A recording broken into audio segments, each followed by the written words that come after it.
So one of the most prominent features of the Borderlands franchise is their rarity system, and this has changed pretty heavily throughout every new installment. So I want to go back and take a look at all of the different rarities from all of the previous Borderlands games and talk about what I think they should do going into Borderlands 4. Now, Borderlands as a franchise is pretty heavily inspired by Diablo and other similar games, so their base rarities are always very similar to that, going from common to uncommon to rare to epic to legendary, all having very similar color schemes. But on top of that, the first couple Borderlands games have a lot of really unique and interesting rarities, and while I don't think Borderlands 4 should use a bunch of these, some of them are pretty interesting and could tie into different items that we may want to see going into Borderlands 4. So let's just go through all of the different rarities from all of the Borderlands games. So Borderlands 1, we have common, uncommon, rare, epic. Then we have 3 different shades of legendary. So legendary yellow, legendary orange, and legendary dark orange. And this is the only time this happens in the franchise, these 3 different shades of one rarity. This just meant a weapon of a different rarity had one of its weapon parts being a legendary weapon part, basically. So if it was a green rarity weapon with a legendary part, it would be legendary yellow and so on.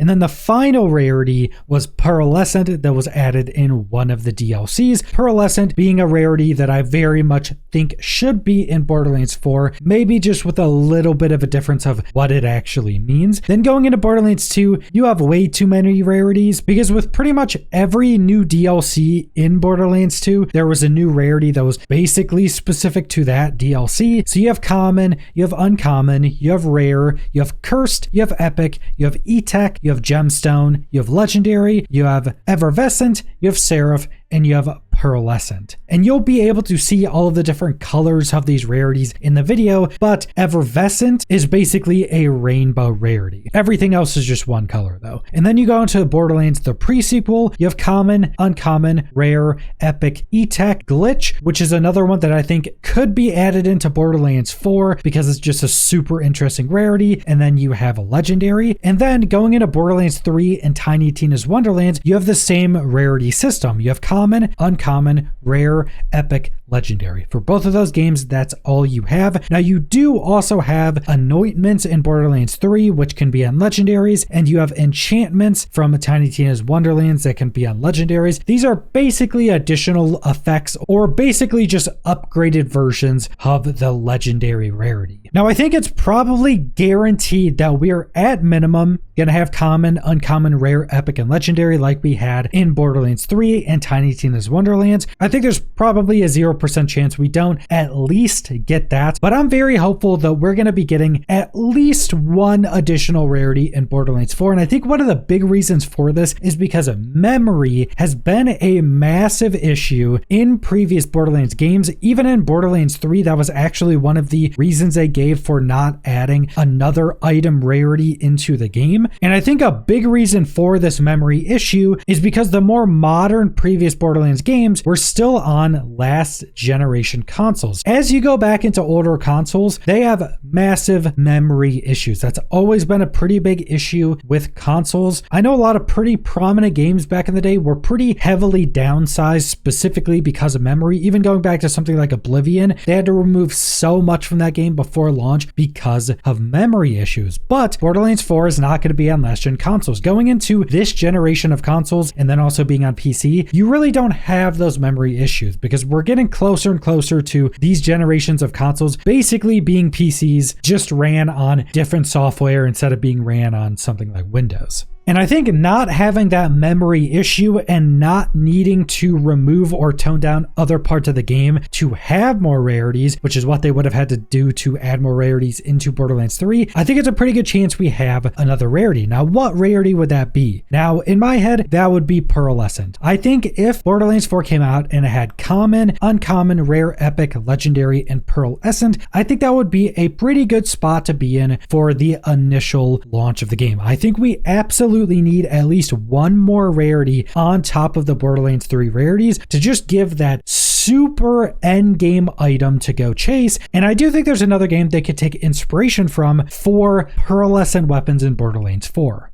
But before we get into that, I think the main reason the Pearlescents need some amount of change up compared to the last time they were seen, which was Borderlands 2, is because in Borderlands 2, Pearlescents were generally really bad. Now this can be looked at as just a overarching balancing issue for Borderlands 2, generally being kind of imbalanced as a whole, but I do think Pearlescents in general can very easily play the role of legendary items, because that's basically what they are in both Borderlands 1 and 2 where they appear. Just in Borderlands 2, a lot of them just ended up being really, really weak. And I think the best way to do this, and to go back to what they can be inspired by, is mythic items from Diablo 4. Now, on the launch of Diablo 4, you had a very similar rarity scheme to Borderlands. Now, where Diablo 4 diverges is that above legendary items, you have unique items, but then on the launch of Diablo 4, there was two different kind of splits of unique items, and this is what I think they could take inspiration from for going between legendary and Pearlescent items in Borderlands 3. So on the launch of Diablo 4, you had your normal unique items, then you had what everybody called uber unique items. Now on launch, these were just different versions of uniques. Basically, they looked exactly the same as uniques. They were just ultra rare. They were ridiculously hard to find, and generally they were pretty good. Usually if you got one, you would be using it because they were just that good and they could be used by all classes. But in later seasons of Diablo 4, they changed uber uniques into basically their own rarity. They're still kind of uniques, but now they've been changed to be a purple rarity, and they're called mythics. They also changed their drop animation and sound to be something completely unique, which is also something that they very much should also be doing with Pearlescent items. If Pearlescents are in Borderlands 4, they should have some crazy unique beam and a crazy unique sound effect whenever they drop. But they did that with these mythic items in Diablo 4, and they still play a very similar role to uniques in Diablo 4, but they're just much stronger in general, but they're also a lot more rare. And that's generally what I think they should do with Pearlescents. Pearlescents should basically be a much more rare version of legendary items. Just they're obviously the different color, the different beams. They're generally just significantly stronger than a majority of the legendary items. If you get a Pearlescent in Borderlands 4, it shouldn't be, oh, is this the correct Pearlescent or is it going to be useless? It should generally be pretty good. Now, obviously, you'll have different builds, so maybe you want an incendiary weapon over a different element, but let's say you get an incendiary Pearlescent drop, it should be as good or better than any incendiary legendary weapon. Now, as someone that hopes that Borderlands 4 leans more into RPG depth, more build crafting, and more item rarities, I also think there is very much more opportunities for new or unique returning rarities from previous games, and I think Glitch from Borderlands the pre-sequel is legitimately one of the most unique item rarities I have seen in any game. Now, Glitch weapons were only obtainable from one of the DLCs from Borderlands the pre-sequel, the Claptastic Voyage, and these were basically purple rarity items with glitches on them. Now, they did have their own color, they were basically pink, but these weapons would basically have some amount of this like binary code on them, and then depending on what type of code it had on it, which was basically its glitch, anytime you would reload, you would have a chance to have that glitch effect proc, which would generally just give it some massive buff, like massively increased magazine or massively increase the damage but make it consume more ammo. Just tons of different really cool effects on these weapons, and they generally had a really cool look. It kind of looked like the weapon was glitching out whenever you would be using the weapon, when the glitch would actually be proccing. And I think this rarity just had the whole package. These weapons could be pretty strong. When they're glitch procced, it was just like completely overloading this weapon with more power. It looked really cool because of how it was kind of glitching out physically when you were holding it, when you would be using it, when the glitches would be proccing.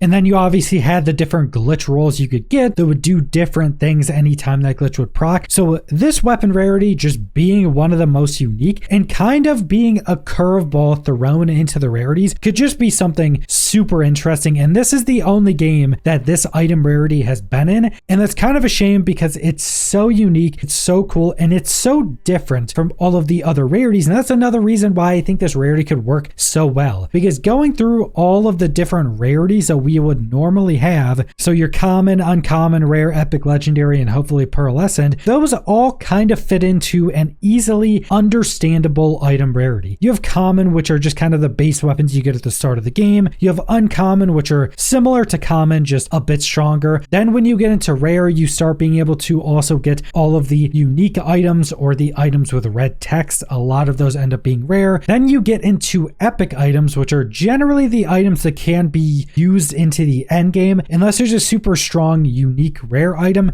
Usually epic are the starting rarity you would be using into the end game. Then you have legendary, which are obviously all completely unique and generally the main items you would be using in the modern Borderlands games. Then hopefully you would have pearlescent, like I went over, that are basically upgraded legendary items, still unique but much more rare and generally a bit stronger than legendaries. But then you could throw in something like glitch rarity to kind of be a curveball. And the glitch rarity wouldn't have to be something that's super strong. You could get a glitch rarity and it could just be not super good, but the amount of flavor you could put into a glitch rarity is just massive. And I think would perfectly fill out the rarity list for something like Borderlands 4. So I'm very much hoping that we see multiple new or returning rarities from the older Borderlands game going into Borderlands 4. I'm just a fan of having a bit more rarities, not necessarily as much as Borderlands 2, but having some new ones that we didn't get in the two most recent Borderlands games. But that's all I want to go over, so thanks for watching.